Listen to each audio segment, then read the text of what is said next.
Good morning, everyone. Welcome to our board meeting. Today is Wednesday, July 13, and we'd like to welcome everyone to the board meeting. Twice. We'll call this meeting to order at 9:02 a.m. You can join today's board meeting via phone, dial 971-254-3149, conference ID 736-023-979#. Audio capabilities are listen only and are offered on a best effort for the public. Our meeting is also live streamed, and you can join us by going online to tctvonline.com and click on live broadcasts. Before we get started, I'd like to remind everyone to please mute your phone. You can do this by pressing *6. Please unmute your phone when your agenda item is ready to be discussed. For those joining via computer, please unmute your microphone and turn on your camera when your agenda item is called. All others must remain muted with their cameras turned off. Thank you. Public comment. Those intending to provide public comment to the board may attend in person or email submissions to publiccomments@co.tillamook.or.us. Public comments received by 12 p.m. on Tuesday will be distributed to the board, posted online before the meeting, and become part of the public record. You may also provide a public comment virtually by registering ahead of time. To register, please email again publiccomments@co.tillamook.or.us by 12 p.m. on the Tuesday prior to the board meeting. Public comments can also be mailed to the Board of Commissioners Office, 201 Laurel Avenue, Tillamook, Oregon 97141. For more information on public comment options, please visit the Board of Commissioners webpage. Isabel, or Deb, do we have anyone signed up in the room or online for public comment? We do not. Not at this time, thank you. Okay, so we did call the meeting to order. Anyone in the room, please sign the guest list if you haven't already done so. Let's start with the Pledge of Allegiance. Commissioner Mayo, would you do this, please? Allegiance to the flag of the United States of America and to the republic for which it stands, one nation, under God, indivisible, with liberty and justice for all. Okay, we do not have any public comments. For non-agenda items, we do have two unscheduled agenda items, which we will take at the beginning of the meeting, which is now. So the first unscheduled agenda item, a discussion and consideration of a personal services agreement, number 22/23-002, with Ready Northwest LLC Public Health Emergency Preparedness Coordination and Support Services. And with us this morning, we've got Marlene Putman, Director, Health and Human Services. Good morning, Marlene. Are you with us? I am. Good morning. Good morning. Yes, so this is a renewal basically, but it is a new contract starting July 1 for our Emergency Preparedness Services contract. We contract with Ready Northwest, who many of you know Ed Polson. So he's our Emergency Preparedness Coordinator and has been doing a lot of work with us over these last 2 years, particularly in response to communicable disease and COVID-19. We are in this coming year hoping and will be spending more time looking at preparing for other types of emergencies that occur in our community and relate to public health. So our contract is for a 1-year term, as I said, beginning July 1 and continuing through June 30th, 2023. The total amount of this contract is for $67,500.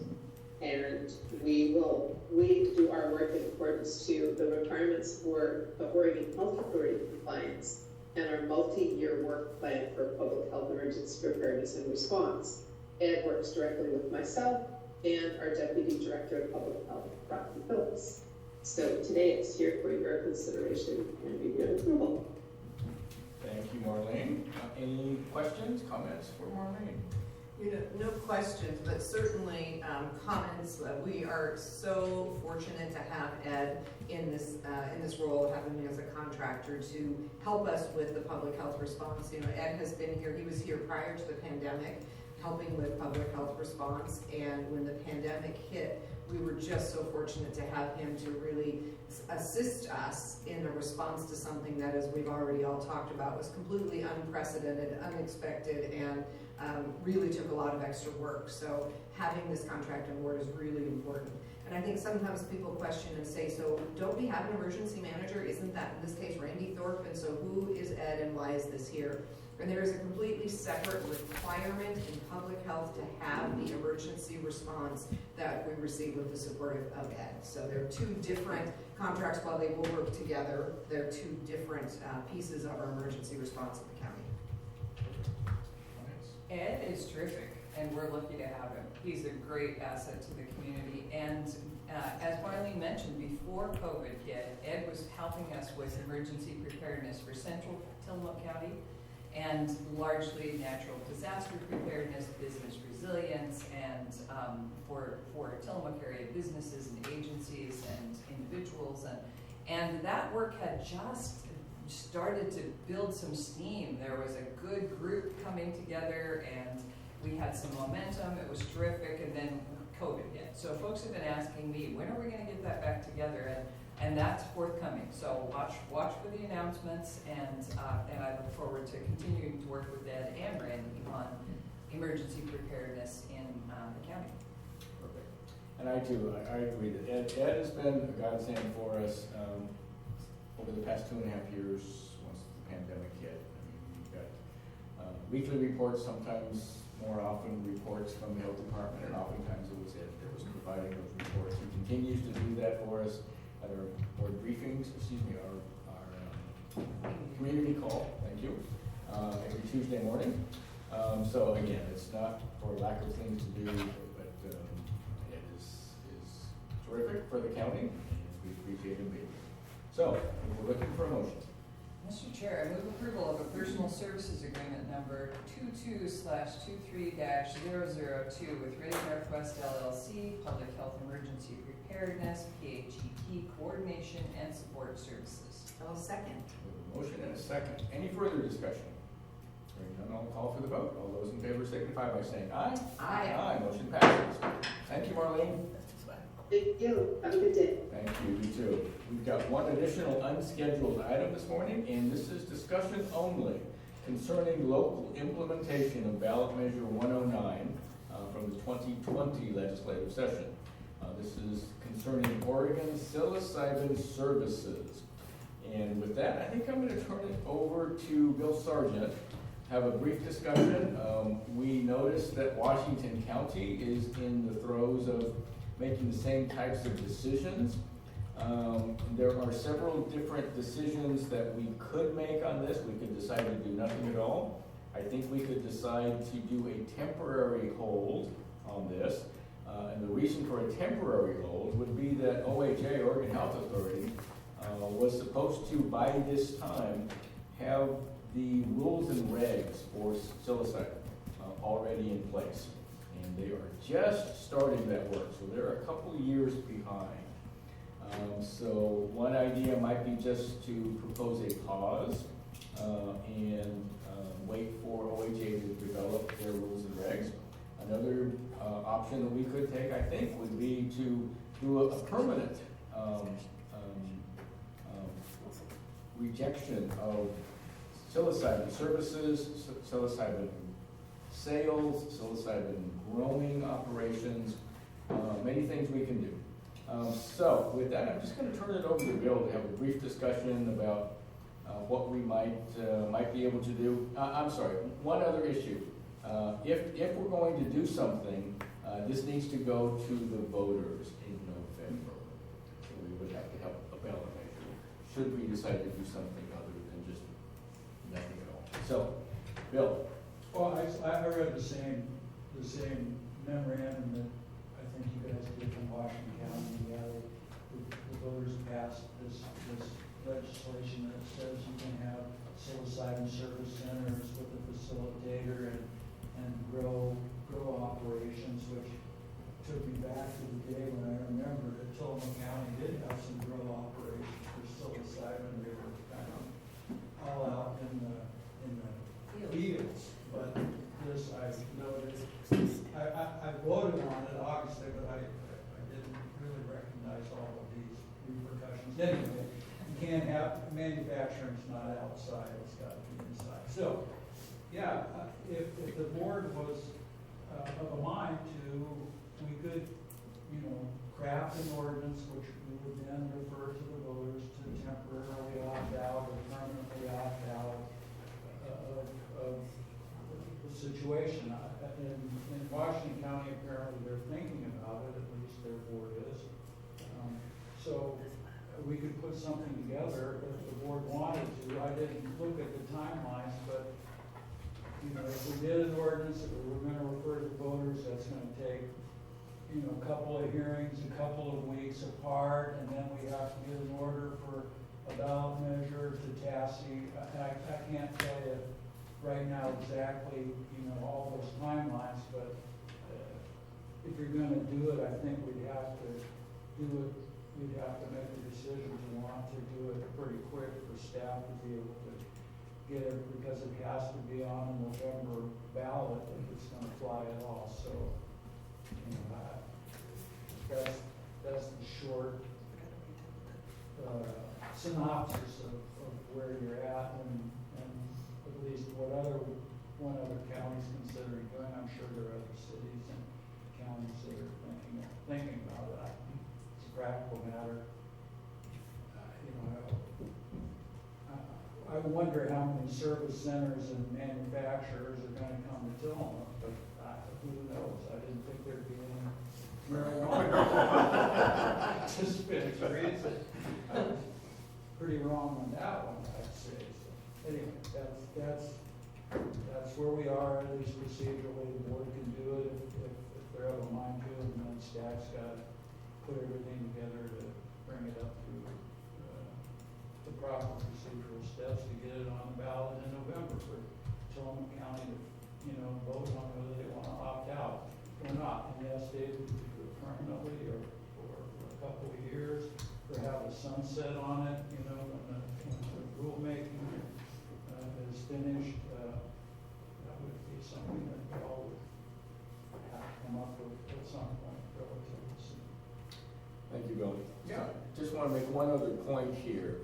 If we decide to do something at the county level, anything that the county did would not affect the incorporated cities within Tillamook County. Each incorporated city would have to make their own decision on how they want to do this.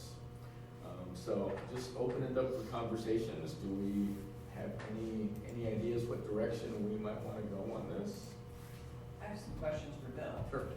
So Bill, am I correct in thinking that the measure that was passed was to make it legal for psilocybin to be used by professionals in controlled circumstances in a controlled clinic sort of setting? It wasn't that we didn't pass a law legalizing recreational psilocybin use. Am I correct? Absolutely correct. And it is the same conundrum that we have with marijuana, and that psilocybin is a controlled substance in terms of the federal people. And apparently, while the feds kind of gave a little bit of a buy-off on marijuana, they haven't done it on psilocybin.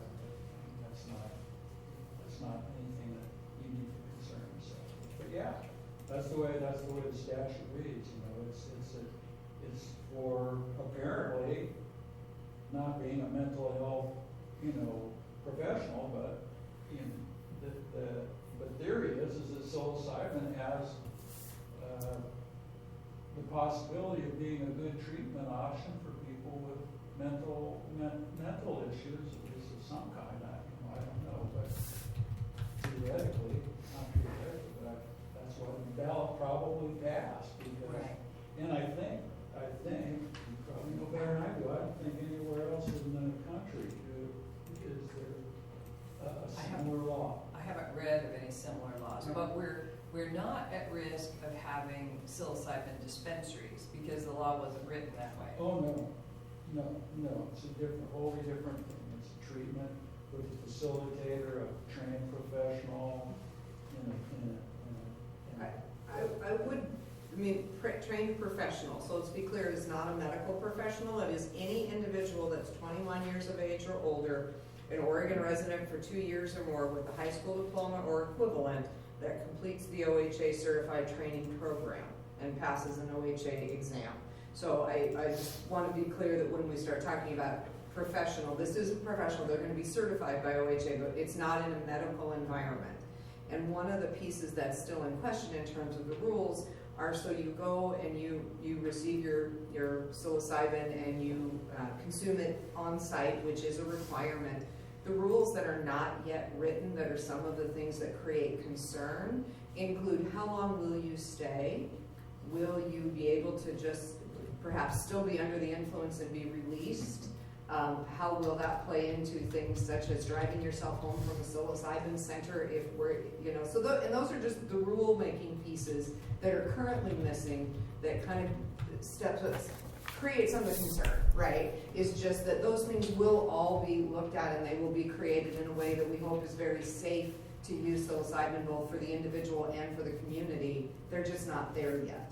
And so I think that's part of the piece of do we want to look at putting a hold here until OHA finishes that piece of it, because there's just a lot yet to be kind of created around it. I think it's a great opportunity to see if an alternative sort of therapy can work. I'm not against it at all in that way. I do share the concern as to are we ready for it to just roll out. And I think, as Commissioner Yamamoto pointed out, it's more likely that the service centers will be in our cities. But then you're also looking at the grow piece of the operation, which is much more likely to be in our rural areas, in our farmland. And so then it puts forward questions about land use. So someone may come to us for a permit to grow psilocybin, sorry, you know what I mean?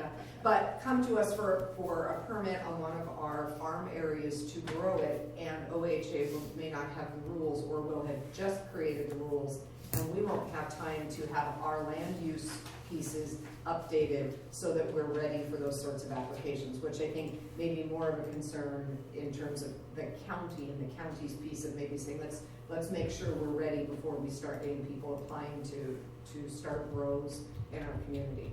We've had such a challenge with some of the marijuana grows, and then the illegal marijuana grows that then are not appropriately controlled, if you will, by the OLCC. And are we stepping into an additional situation like that if we're not ready before we start having them crop up? And we are a great place to grow lots of things in Sonoma County, so I think that is a piece to look at as well. Including mushrooms. Including mushrooms. They require lots of moisture and things. Correct. And that's one of the things that concerns me. If we start to allow grow operations in Tillamook County, yes, you have to go to you're supposed to go only to a professional, certified professional, to dispense it for you, and you have to take it in front of them, etc. And again, the rules are not made yet. But just like our current marijuana grow operations, I mean, it's difficult to control, and who knows if it could just become like an over-the-counter thing, over-the-counter, under-the-counter, as it were. People who just, once you start to grow these things in Tillamook County, I think enforcement's a huge issue. OLCC has proven to be almost ineffective when it comes to controlling marijuana grow operations. Again, I'm not saying that we want to do this, but I'm saying I would like to see the OLCC rules before we really understand what to do with this, how it's going to be controlled, who's going to manage it, things of that nature. I think maybe a workshop with the Board of Commissioners might be a good idea. Let's just have an open workshop and get ideas from the public, and that would give us more. And again, I apologize. I just gave this to Bill just yesterday. Well, we could. Fortunately, the folks in Washington County who are, a little bit ahead of us on this one, they have a draft ordinance. It's fairly easy that we could use. And just in the interest of timing, we want to bring that forward pretty soon. Well, I was gonna ask, because their timeline in here has their first reading on July 19th, and I assume that, you know, we need to know with the elections timing, whether there's even time for us to do this. Yeah. I mean, this may be an interesting conversation that we can't, you know, we don't have time to do it anyway. I don't know. Yeah, I mean, I would go off of that timeline. I think, you know, we'd have to crank an ordinance through really quickly. So, I mean, workshop's a great idea, but, Right. you know, we better have some formal procedure in place if the board ultimately decides that they want to do this. Also listed in here, under local options for an opt-out is, and that they say that September 8th, 2022 is the filing deadline for notice of measure, election, ballot title, and any required explanatory statement. So, we have some things that we need to parse out. Maybe we are premature or late, actually, with the potential workshop. So let's try to gather some more information to see exactly what our timelines are, and then we can have another. Cassie O'Neill, Cassie, are you online? Hello, yes, this is Cassie O'Neill, Tacoma County Clerk. So I was just listening in, and the September 8th date is when the SEL 801 needs to be complete into my office, but we have a prior deadline to that, and I believe it's August 19th. Okay. So you guys would need to do some of the stuff prior to that.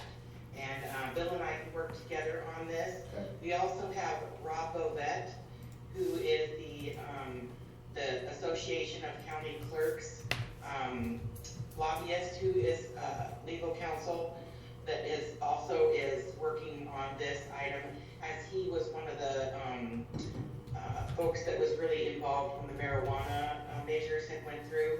So there's already some draft templates that he's done, and I'm not sure if Bill Sargent's seen those as of this time yet. But Bill and I can work together if you guys want to, you know, move through this process in the timelines if you'd like. Yeah, I appreciate that, Patsy. I did try calling you yesterday, and you were not in the office, but. Oh, actually, I am in the office. The problem is we're very short-handed, and I'm not able to sit in my actual office as I need to wait on customers. So I'm desktoping Sure. a lot. So, yeah, so it's hard to catch me at my actual desk. I apologize for that. So, can we give Bill some leeway and some direction to have conversations with Cassie to see exactly what our timing would be and what is going to be necessary? And we'll bring that before the board. So we don't have a board meeting next Wednesday, but we do a board meeting the following, I think that's 29th, is that correct? 27th, okay. So we can have another discussion about it then, if that's okay. Yeah, and Commissioner, if it turns out that you need to get started on an ordinance, you know, before then or pretty close to then well, maybe we ought to theoretically have some sort of hearing set that if you decide that you want to go forward, we can move the process along in a timely fashion. So that's what I think. Perfect. I think we need to do something like that. If we're gonna actually get it off of the ground and going, and the board ultimately decides it's something they wanna do, then I think we better fast track the ordinance a little bit, and you can ultimately say we don't wanna deal with it. Right. Or the public hearings, people show up and say, Right, give us, we don't want this, or whatever. Right. You could do it through that process, so. So commissioners, are we good with that Yeah, scenario? I'm interested in considering a moratorium or a temporary ban. Temporary, yeah. I'm not interested in considering a permanent ban at this time because I have read the studies that indicate that it can be really helpful and useful in a medical setting. However, I agree with Commissioner Scar that none of that has been arranged. And I think there are several instances where Oregon voters have, with good intentions, passed things that were the cart before the horse. I don't think we're ready for this. We don't have the rules. We don't have the practitioners. We don't have the clinics. We don't have any of the things that would make it successful. We don't have the controls or the sideboards in place. And so, you know, just like in the same election, we decriminalized hard drugs with the intention of providing treatment in lieu of incarceration. And we don't have that yet either. And we're well into that situation. And so I think it's a good idea for us to pause and wait until we have the things in order to make that program successful. And also, I share my fellow commissioners' concern about the issues that have come up with marijuana since we legalized marijuana, which I was not opposed to. All kinds of problems have arisen as a result of that are sort of, people taking advantage of the loopholes in the system and starting hemp farms, that are actually not hemp farms. And we have black market operations all over the state with people growing pot, selling it out of state. And it's not controlled, and it's become a bigger and bigger problem. So I'm not saying that psilocybin would become as big a problem as marijuana is, but it could become its own kind of problem. So I just don't think we're ready for it.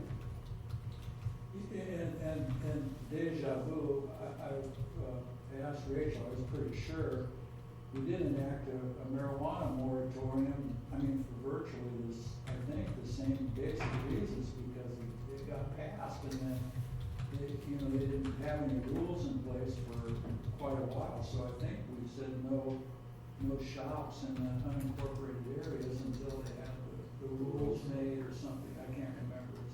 We did enact that ordinance, so, I don't know, I guess some of the rationale that was used for the marijuana is similar in this situation. Okay, so are we good in allowing Bill to move forward to see what we need to do? Maybe place a temporary hold on a workshop or a reading of an amendment or First hearing on the first 26th. hearing? Yeah, I think that's procedurally probably the best way to go. Okay. is I'll work with Rachel, and we have a form, and at least get it in front of the board, and you can read about it, a public hearing, and decide what you want to do. And Commissioner Bell reminded me that, Washington County, this is probably the handiwork of Rob Bovett, former AOC counsel. And he's really good. And if you need an introduction to Rob, we can do that for you. I don't need any. I knew that. I worked I knew with him that. for a long Okay. time. We have a great admiration for him. He worked on, back in the day, on the methamphetamines and trying to keep precursors off of the shelves. And was, he was a highly successful attorney for AOC, and now he's working in Washington County. Perfect. I have good rapport with him. Okay. Thank you so much. You're welcome. Okay, ready to move on? Item number 5, discussion and consideration of change order number 1 to contract for goods with Heartwood Biomass for the firewood project. And with us this morning, we've got Melissa Rondell, Office Manager for Tillamook County Parks. Good morning. Good morning, everybody. I hope you're having a wonderful day. Can you hear me okay? Yes. Okay, good. We've had some issues. Awesome. We're off to a good start. So you have in front of you today for your consideration change order number 1, an agreement between Tillamook County Parks, the county, and Heartwood Biomass for our firewood project.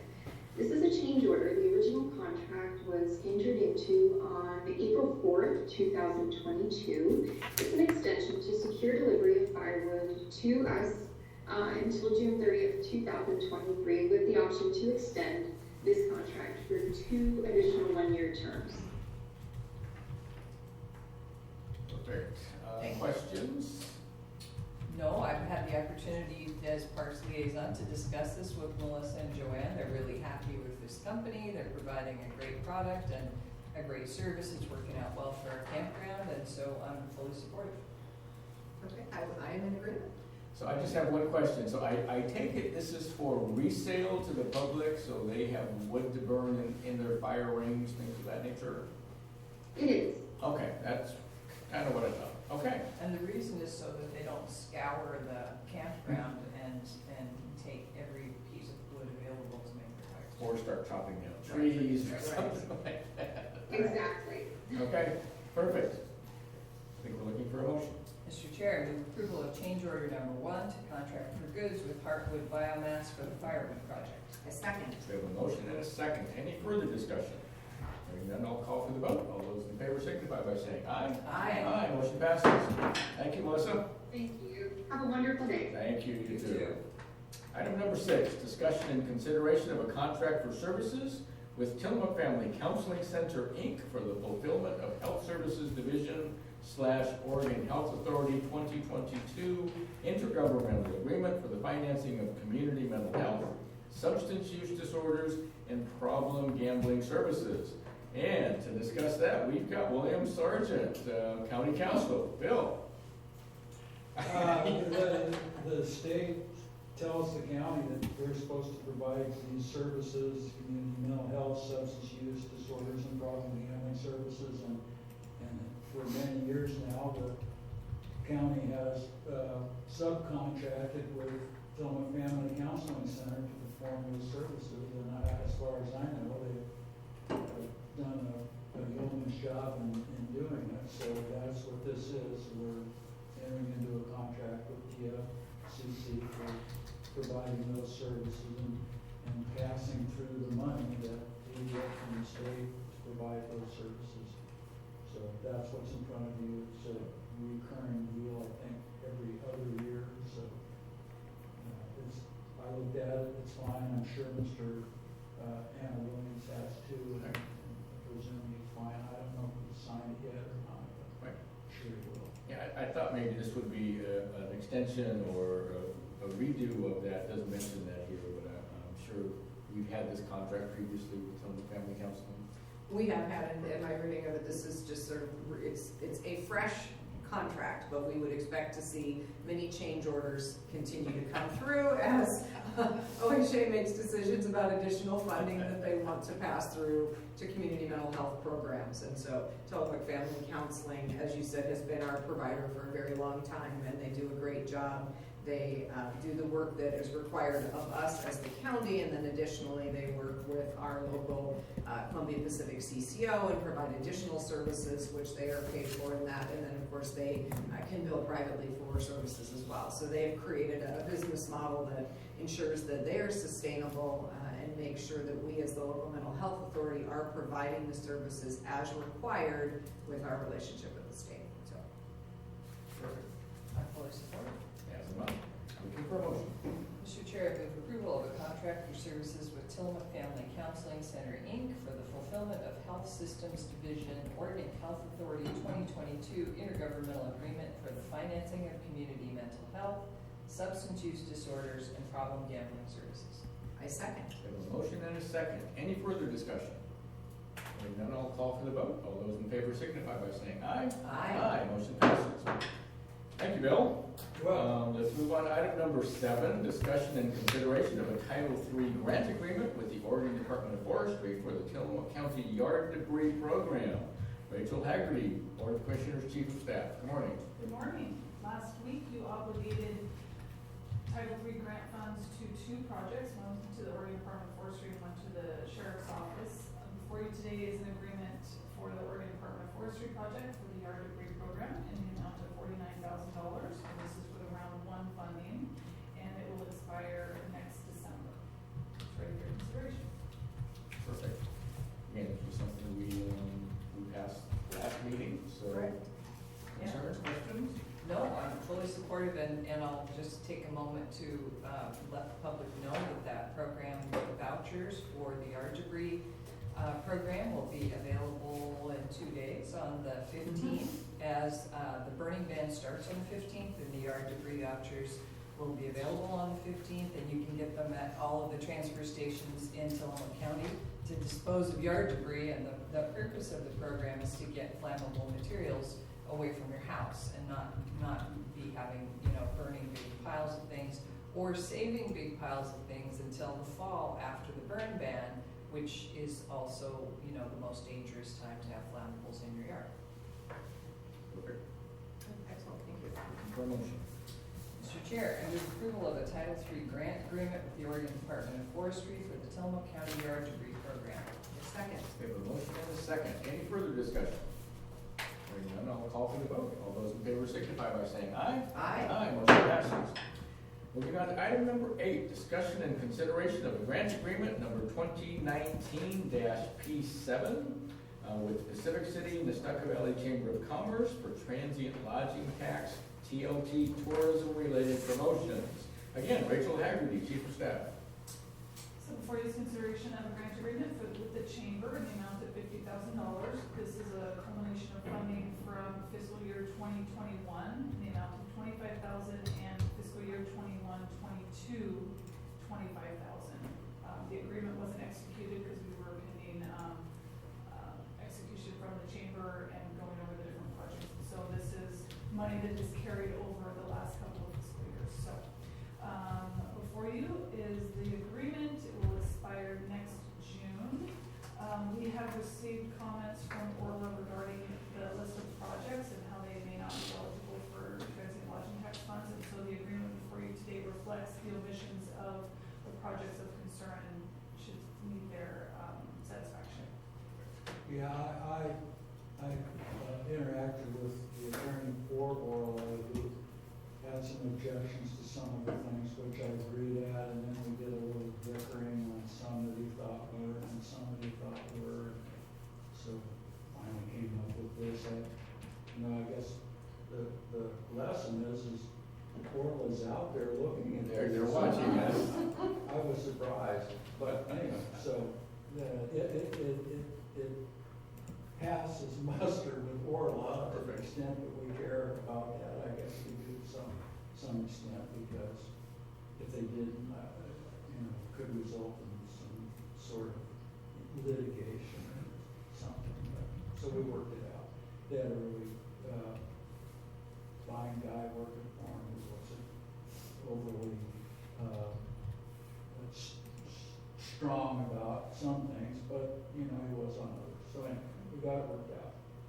And I don't think it's gonna make any difference. You guys know better than I do in terms of, the Nestucca Valley people. They got plenty of legitimate projects to spend the money on in South County. And I'd like to clarify, there's a typo on the agenda that references grant agreement 2019 P7. Okay. The agreement number, as correctly stated, is on the agreement itself, 2021-P7. That's P7. Yeah, Thank you. so the year is incorrect. Okay. Discussion? I think it's, the transient lodging tax is such an interesting funding source, and I think that there's a lot of confusion about what you can and cannot do with TLT. And I think what's important to recognize is that out of the TLT, 30% goes to roads, 70% is left for tourism. That gets split between tourism, sustainable management of our tourism, and tourism-related facilities. And as was discussed this morning, the overall watchdog for that is Orla, which you may ask yourselves why, but the Oregon Restaurant and Lodging Association, known as Orla, is sort of the watchdog. They were very instrumental in getting the TLT passed and making that funding available, and they're very concerned that it be used appropriately for tourism promotion and tourism facilities and not other things in communities. We've had this conversation often in Tillamook County because we would love to use it for public safety. It is not allowed. We would love to use more than the 30% for our roads. That is not allowed. You can't use it for sidewalks. You can't use it for things that really would make a big difference in our communities and the betterment of just how we could support tourists and locals alike. And we just can't do many of the things that people would want to see with TLT. And people say, well, just do it. This is a perfect example of why you can't just do it. Orla is watching. Orla is making sure that they're ready, right on the spot, and ready to litigate any what would be considered ineligible uses of the funding. So it's a great resource. We can do lots of good things with it, but it also has some very significant limitations that are very closely monitored and must be adhered to. Commissioner? And to also there are gray areas. As Bill said, you know, the attorneys will haggle over the gray areas. And so I think it's, you know, it's worth looking carefully at these projects, and because there are certain things that, yes, locals would be able to benefit from them, and they're also for tourists. And so I'm glad we have attorneys who are able to work these things out for us. And thanks for working on it, Rachel. Those darn attorneys. Yeah, well, you know, I guess it's my day, but, you know, Commissioner Scar, you know, talked about 30%. You know, that was, as it goes to the roads, that was virtually, that was a promise made by, Yes. by prior boards, that was what that money was to go for. It's not earmarked for that under the statute, but this board and prior boards that have dealt with it maintain that, promise to the voters that they made back then, that I think helped sell the whole deal, so. So true, and again, so I'll just expound on that just a little bit, in that today, over $1 million a year is going to public works is in that 30% of the transient lodging tax dollars to help maintain our roads. And that, it's a horrible thing, but that's roughly a third or a quarter of the public works budget. It's absolutely amazing. And yet roads and asphalt and bridges are so expensive today, but be that as it may. Okay, without further discussion, I think we're looking for a motion. Mr. Chair, I move approval of grant agreement number 2021-P7 with the City Nestucca Valley Chamber of Commerce for transient lodging tax tourism-related promotions. A second. You do have a motion and a second. Any further discussion? Hearing none, I'll call for the vote. All those in favor signify by saying aye. Aye. Motion passes. So we have a 10 a.m. time certain second public hearing. And we also have an executive session, but I don't believe we've got enough time for the executive session. One thing I will get out of the way now, if you don't mind, let me go over the meetings and announcements. Perfect. So the Board of Commissioners will attend public hearings on Wednesday, July 13, 2022, which is today at 1 p.m., and Thursday, July 28, 2022 at 2 p.m., to consider the petition for the incorporation of the unincorporated community of Oceanside and the creation of the city of Oceanside. Number 851-220-00224-PLNG. Petition includes a new tax rate for properties within the proposed city limits of the city of Oceanside at 80 cents per $1,000. Properties proposed to be included in the city of Properties proposed to be included in the city limits for the city of Oceanside include all properties currently within the Oceanside unincorporated community boundary. The hearings will be held at the ATV Conference Room, Tillamook County Sheriff Correctional Facility, 5995 Long Prairie Road, Tillamook, Oregon. The teleconference number is 971-254-3149, conference ID 887-242-77#. And the Commissioners will hold an executive session on Thursday, July 14 at 11 a.m. pursuant to ORS 192.660 sub 2 sub I to conduct a performance evaluation. The executive session will be held in the Nehalem Room in the Tillamook County Courthouse, 201 Laurel Avenue, Tillamook, Oregon. The executive session is not open to the public. And last announcement, there is no Commissioners Board meeting or board briefing scheduled for next Wednesday, July 20, 2022. Those are the board announcements. Again, we've got a 10 a.m. time certain second public hearing, time being 9:45 a.m. We will recess this meeting and we will reconvene at 10 a.m. Thank you.